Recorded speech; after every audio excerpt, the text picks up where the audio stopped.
آخه قدیمی ها میگفتن که روزه‌دار خوابش هم ثواب داره. این یک واقعیت علمیه. شما شکم رو خالی نگه دارین، عین 12 ساعت رو بخوابین، از منافعش بهره مند میشین. پروفسور والتر لانگو، یکی از برجسته ترین محققین دنیا، در زمینه روزه میگه که در وضعیت گرسنگی شدید ارگانیسم، یعنی موجود زنده، در وضعیت highly protected، بسیار حفاظت شده، شدیداً حفاظت شده قرار میگیره بدن و سن افزایش پیدا نمیکنه. برای همین ضریب طول عمر میره بالا.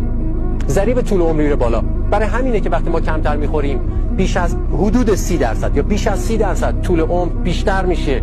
روزه در بیماران سرطانی به شدت از سلولهای سالم محافظت میکند، به گونه‌ای که حتی با ترکیبی از داروهای بسیار قوی امکان پذیر نیست و سموم حاصل از شیمی درمانی و سلولهای سرطانی رو از بین میبره. شاید الان بهتر بتونیم جمله ابن سینا رو که 1000 سال پیش گفته رو درک کنیم: به سرطان تیغ نزنید چرا که وحشی می شود، به سرطان گرسنگی دهید تا درمان شود. پیامبر گرامی اسلام فرموده اند که این جمله جالبه: معده خانه همه درد هاست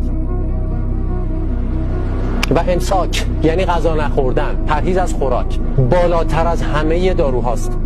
عیسی مسیح فرموده اند که فقط با روزه، دقت کنید، فقط با روزه و دعاست که شیطان دست از سر شما برمی دارد. مهاتما گاندی گفته است روزه واقعی بدن، ذهن و روح را پاک می کند. افلاطون گفته است من برای کارایی بیشتر جسمی و ذهنی روزه می گیرم.